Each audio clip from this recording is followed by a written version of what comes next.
আপনাদের সকলকে আমার আইসিডিএস হেল্প জোনে স্বাগত। আজকের যে বিষয় নিয়ে আলোচনা করব মূলত আপনাদের যে প্রোফাইল আছে সেই প্রোফাইল ভেরিফাই নিয়ে। অনেক দিদিদের সেন্টারই কিন্তু আছে যেখানে আপনাদের হেল্পার নেই, অথচ প্রোফাইল কিন্তু সামনে চলে আসছে, সেই প্রোফাইল কিন্তু আপনারা কোনোভাবে ব্যাক করতে পারছেন না। এবার ধরুন আপনাদের সেই সেন্টারে হেল্পার না থাকার কারণে তাদের ডিটেলসটাও কিন্তু আপনারা ফিল আপ করতে পারছেন না। তো সেই ক্ষেত্রে কি করবেন, এবং যেসব দিদিদের হেল্পার আছে এবং সব কিছু ঠিক দেওয়ার পরেও কিন্তু ভেরিফাই হচ্ছে না, সেগুলো কি করবেন সেই বিষয় নিয়ে আজকে আলোচনা করব। তো ভিডিও সঙ্গে থাকবেন। লগ ইন করার সঙ্গে সঙ্গেই কিন্তু এই যে প্রোফাইল খুলেছি সেই প্রোফাইল কিন্তু ওয়ার্কার দিদির প্রোফাইল ভেরিফাই করা আছে এবং হেল্পার দিদির কিন্তু প্রোফাইল ভেরিফাই করা নেই। তো প্রথমেই দেখুন, যেসব দিদিদের হেল্পার আছে আপনাদের নিজস্ব আধার কার্ডে অনেক গণ্ডগোল থাকছে, জন্ম তারিখ মিল থাকছে না, তারপরে আপনাদের টাইটেল চেঞ্জ থাকছে, অর্থাৎ আপনাদের টাইটেল বা নাম নিয়ে কোনো রকমের মাথা ব্যথা করা দরকার নেই। আপনারা দেখে নেবেন আপনাদের আধার কার্ডের সঙ্গে যে অফিসের যে ডকুমেন্টস সেটা ঠিক আছে কি না। অর্থাৎ আপনারা যখন যে ডকুমেন্টস জমা করে আপনারা চাকরি পেয়েছেন সেই ডকুমেন্টস এবং আপনাদের আধার কার্ডে জন্ম তারিখ এক আছে কি না সেটাই দেখে নেবেন। এই দুটো যদি এক থাকে তাহলে কিন্তু আপনারা নিশ্চিন্তে আপনাদের আধারের যে প্রোফাইল আছে হেল্পার এবং ওয়ার্কারের সেটা কিন্তু ভেরিফাই করতে পারবেন। এখানে দেখুন, প্রথমে আধার নম্বর দিতে হবে। এখানে আধার নম্বর দেবেন, আধার নম্বরের পরে এখানে নামটা কিন্তু অটোমেটিকলি থাকবে। অর্থাৎ এখানে অটোমেটিকলি থাকার একটা কারণ আছে, আপনাদের পোষণ পোর্টালে এই হেল্পার দিদির কিন্তু নাম এন্ট্রি করা আছে, অর্থাৎ সেই নামই কিন্তু এখানে ডিসপ্লে হচ্ছে। এবার ধরুন এখানেও একটা কিন্তু মজার বিষয় আছে, আপনাদেরকে দেখে নিতে হবে যখনই আপনারা আধার কার্ড বানলেন এই নামের সঙ্গে পোষণ পোর্টালের নাম মিল আছে কি না সেটাও কিন্তু আপনাদেরকে দেখে নিতে হবে। এই নামটা অনেক সময় কি হচ্ছে, আপনাদেরকে লেখার কিন্তু কোনো রকমের অপশন দিচ্ছে না বা এই নামটা অটোমেটিকলি থাকছে, তো সেটা আপনাদেরকে মিলিয়ে নিতে হবে। যদি পোষণ পোর্টাল আপনাদের ভুল থাকে সেক্ষেত্রেও কিন্তু আপনারা প্রোফাইল ভেরিফাই করতে পারবেন না। তাহলে কি আপনাদেরকে আগে পোষণ পোর্টালে চেঞ্জ করতে হবে, তারপরে আপনাদেরকে কিন্তু এখানে আপনারা নিজেদের প্রোফাইল ভেরিফাই করতে পারবেন। এখানে মূলত 3টে জিনিস লাগবে। এখানে আপনাদেরকে আধার নম্বর দিতে হবে, নাম, জন্ম তারিখ এবং জেন্ডার। দেখুন এখানে কিন্তু স্টার মার্ক করাই আছে, যেগুলো স্টার মার্ক করা আছে সেগুলো কিন্তু আপনাদের দিতে হবে। তারপরে ইমেল আইডি যদি থাকে দেবেন, না থাকলে না দেবেন। ফোন নম্বর তো আপনাদের দেওয়াই আছে পোষণ পোর্টালে, সেই ফোন নম্বরটাই এখানে রিফ্লেক্ট হবে, আপনাদের কাজের এক্সপিরিয়েন্স, তারপরে আপনাদের যে এডুকেশন কোয়ালিফিকেশান আছে সেটাকে এখানে দিতে হবে।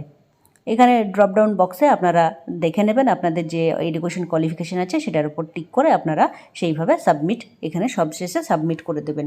এবং সাবমিট করার পরেই আপনাদেরকে মেসেজ দেবে যে 1 ঘন্টা পরেই কিন্তু আপনারা এই যে প্রোফাইল ভেরিফাই করলেন সেটা দেখতে পাবেন। তো চলুন এই দিদির প্রোফাইল আমরা আজকে ভেরিফাই করে নেব।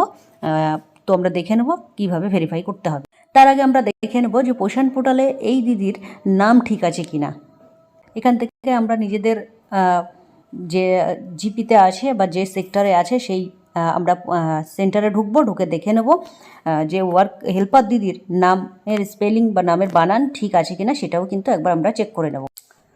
এখানে দেখতে পাচ্ছেন যে নামের বানান সেটা কিন্তু পুরো ঠিক আছে। এখানে দেখাই যাচ্ছে যে নাম, আধার কার্ডে যে নাম আছে এবং এই নামটাই কিন্তু পোষণ পোর্টালে রিফ্লেক্ট হচ্ছে। অর্থাৎ আমি আধার কার্ডটাও আগে চেক করে নিয়েছি, আধার কার্ডে এবং এই যে নাম পোষণ পোর্টালে নাম আছে সেটাও কিন্তু একদম ঠিক আছে। তো আপনারা অবশ্যই এটা কিন্তু ঠিক করে নেবেন। আপনাদের পোষণ ট্র্যাকারের যে অ্যাপস আছে সেই অ্যাপসেই কিন্তু আপনাদের আধার ভেরিফাই করার আগে নামটা কিন্তু শো করছে, সেই নামের বানান এবং এখানে যে আধার কার্ডের নাম সেটাও ঠিক আছে কি না আপনাদেরকে মিলিয়ে নিতে হবে। আবারও আমরা ফিরে আসলাম হেল্পারের প্রোফাইলে, আমরা দেখে নেব। এখানে কিন্তু স্টেপ বাই স্টেপ আমরা কিন্তু ফিল আপ করে নেব। এখানে আমরা পুরো ডিটেলস কিন্তু আধার অনুযায়ী আমরা ঠিক করে নিলাম এবং অফিসের যে ডকুমেন্টস সেই ডকুমেন্টস অনুযায়ী কিন্তু পুরোটাই ঠিক আছে। এরপরে কি আমরা কিন্তু সাবমিট করে নেব। সাবমিট করার পরেই কিন্তু আপনাকে 1 ঘন্টা অপেক্ষা করতে হবে, কিন্তু 1 ঘন্টা নয়, আপনি মিনিট 5 পরেই কিন্তু চেক করলে আপনি দেখতে পাবেন যে আপনার হেল্পারের বা নিজের যে প্রোফাইল আছে সেটাই কিন্তু ভেরিফাই হয়ে গিয়েছে। এখানে দেখুন এই যে হেল্পারের প্রোফাইল ছিল সেটা কিন্তু ভেরিফাই হয়ে গেল। এখানে দেখতে পাচ্ছেন ডবল টিক হয়েছে, মানেই কিন্তু ভেরিফাই হয়ে গিয়েছে। অর্থাৎ 1 ঘন্টা বলে কিন্তু 1 ঘন্টা সময় লাগছে না, আপনারা মিনিট 5 অপেক্ষা করবেন। দেখবেন আপনারা যদি সঠিক যে নাম এবং আধার নম্বর এবং জন্ম তারিখ যদি সঠিক দিয়ে থাকেন তাহলে অবশ্যই ভেরিফাই হবে। এবার যেসব দিদিদের হেল্পার নেই সেই সব দিদিদের অবশ্যই এখনও কিন্তু কোনো রকমের অপশন নেই ওটাকে কিন্তু ব্যাক করার। তো আপনারা সোমবারে আশা করছি নতুন ভার্সন আসবে, তো সোমবার পর্যন্ত আপনারা অপেক্ষা করুন। এবং অনেক দিদিরাই কিন্তু সেন্টার ওপেন করতে পারছেন না, সেই নিয়ে কিন্তু অনেকেই চিন্তিত। দেখুন, এটা যেহেতু স্টেট থেকে সমস্যা হচ্ছে, সেহেতু সেন্টার ওপেন না করতে পারলে কোনো সমস্যা আশা করছি হবে না এই মুহূর্তে। তো সোমবারে যে ভার্সন আসবে সেই ভার্সনে আশা করছি যে সমস্যাগুলো আছে সেগুলো কিন্তু তাড়াতাড়ি সমাধান করা হবে। এখানে এই যে নামটা দেখতে পাচ্ছেন হেল্পার এবং ওয়ার্কারের ক্ষেত্রে অবশ্যই আপনারা দেখে নেবেন আধার কার্ড এবং এই নামটা অটোমেটিকলি যেটা থাকছে, বা আপনারা মোর অপশানে গিয়ে AWC ইউজার্সে যাবেন, সেখানে গিয়েও কিন্তু দেখুন আমি এখানে AWC ইউজার্সে চলে এসেছি। এখানেও কিন্তু আপনারা নামগুলো দেখে নেবেন। AWC ইউজার্স কীভাবে যাবেন আপনারা দেখিয়ে দিচ্ছি। মোর অপশানে যাবেন প্রথমে। এই যে মোর অপশান আছে নিচের দিকে দেখতে পাচ্ছেন, নিচের দিকে মোর অপশান আছে, মোর অপশানে আসবেন প্রথমে।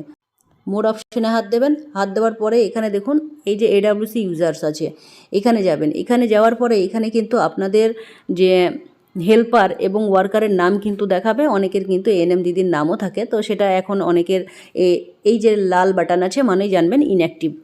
তো এখানে দেখতে পাচ্ছেন এখানে যে আপনাদের এখানে যে নামের বানানটা আছে সেটা কিন্তু আধার কার্ডের সঙ্গে মিল আছে কিনা দেখে নেবেন। যদি মিল না থাকে সেটা কিন্তু আপনারা অবশ্যই নিজ নিজ অফিসের সঙ্গে কন্ট্যাক্ট করে সেটা ঠিক করে নেবেন। এখানেও নামটা কিন্তু আধারের সঙ্গে মিল থাকতে হবে, নইলে কিন্তু আপনারা আপনাদের যে আধার প্রোফাইল আছে সেটা কিন্তু কোনোভাবেই ভেরিফাই করতে পারবেন না।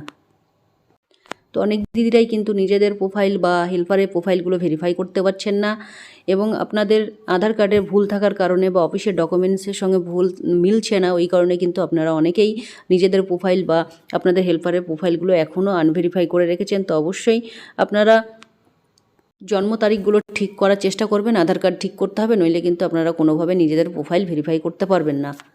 আজকের ভিডিও এইটুকুই, আশা করি আপনারা বুঝতে পারলেন নিজেদের প্রোফাইল এবং হেল্পারের প্রোফাইল কীভাবে ভেরিফাই করতে হবে। তো আর দেরি না করে অবশ্যই আপনারা নিজ নিজ প্রোফাইলগুলো ভেরিফাই করে ফেলুন। ধন্যবাদ, আপনার দিনটি শুভ হোক।